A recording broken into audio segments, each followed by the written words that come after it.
Assalamualaikum and hi everyone. So now we are in chapter 7. So we will discuss about stability. So stability of a system is the most important part to be analyzed before a controller can be designed. So this is because the performance of a system can only be measured when it is in a stable condition. Before we go further, let us look at the learning outcome of this topic. So upon completing this topic, you should be able to define what is stability. Then generate root table. Next, based on that root table, you have to interpret how many closed loop poles are in the left half plane, in the right half plane, and also on the j omega axis. From that information, we can determine the stability of the system.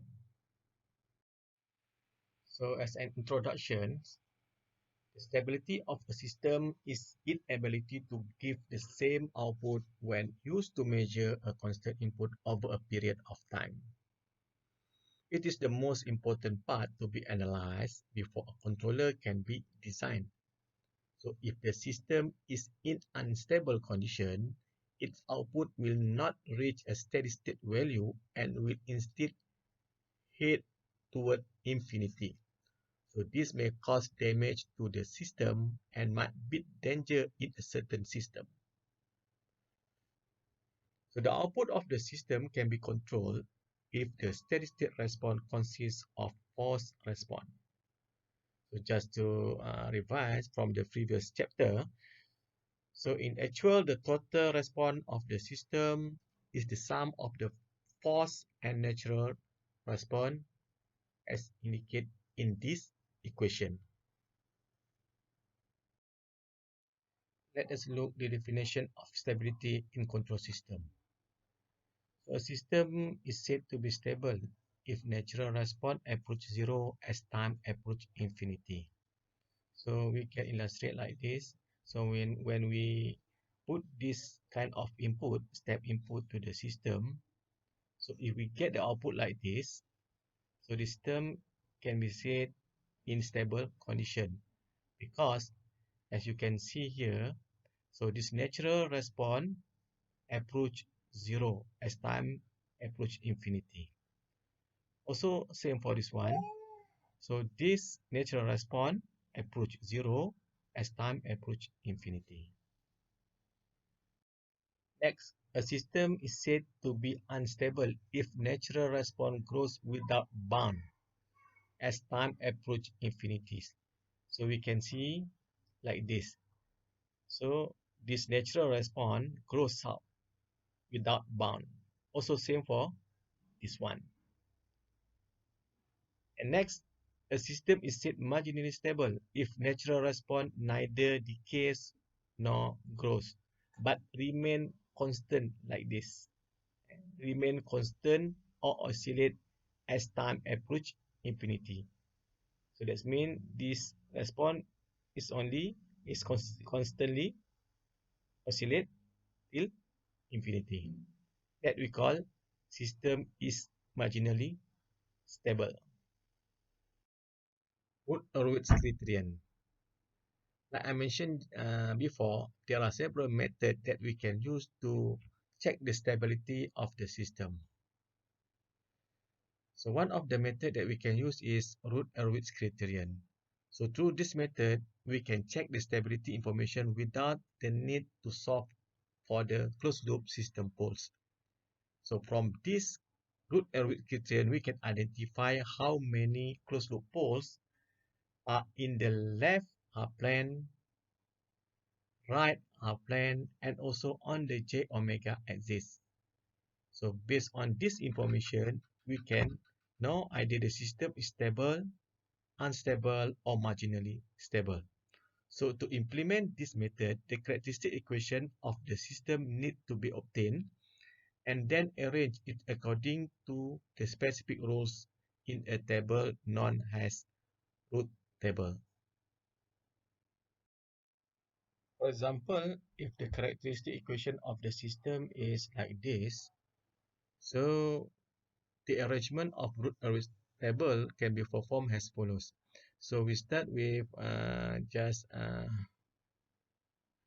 write down this first column with this one is s power of n, refer to the s for the high order, for the highest order, and this one s for the lowest order.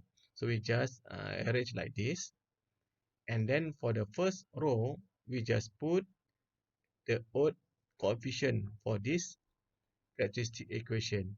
So as you can see here, AO is coefficient number 1, A2 is coefficient number 3, A4 is coefficient number 5, and so on.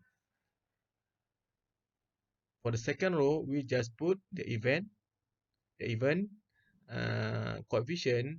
So based on this characteristic equation, so we just put A1 here, and then next we have put another even coefficient here that we call A3, and next we put A5 and so on. Okay, for the rest of the row, we have to calculate by using this formula. For B1, we just use formula A1 times A2. That means this coefficient times with this coefficient minus this coefficient times with this coefficient.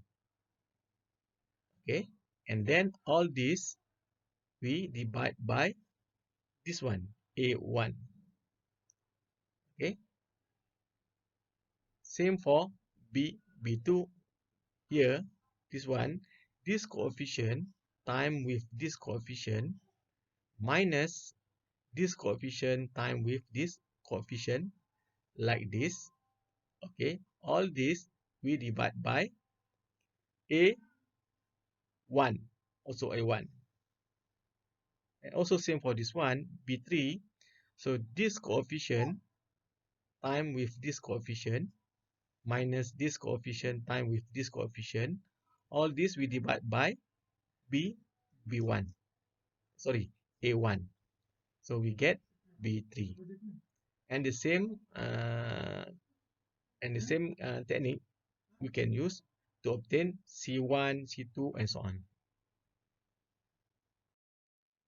This is an example of a complete root table. So this is referred to the fourth order system. So based on these results, so in order to check the stability of the system, we just only to check this first column. Okay, so the system is stable if there are no sign changes in this first column of the root table. So no sign changes mean, for example, this A4 is positive, A3 positive, B1 positive, C1 positive, and D1 positive. So that means there is no changes of sign. So that means the system is stable. If, for example, B1 is negative, so that means from S power of 3 to S power of 2, so we have one changes. And then from here, from S power of 2 to S power of 1, we have another one changes. So that means changes from here to here is positive change to negative, and from here to here negative to positive. So that means there are two changes occurs in the occurs. That means the system is not stable. So the number of roots that are in the right half plane is equal to the number of sign changes in the first column. So that means for that case, so because we have two changes, so that means there are two poles located on the right half plane. So if all poles is in the left half plane, so the system is stable. So only when there are no changes in this column, so the pole will located, the all pole will located in the left half plane.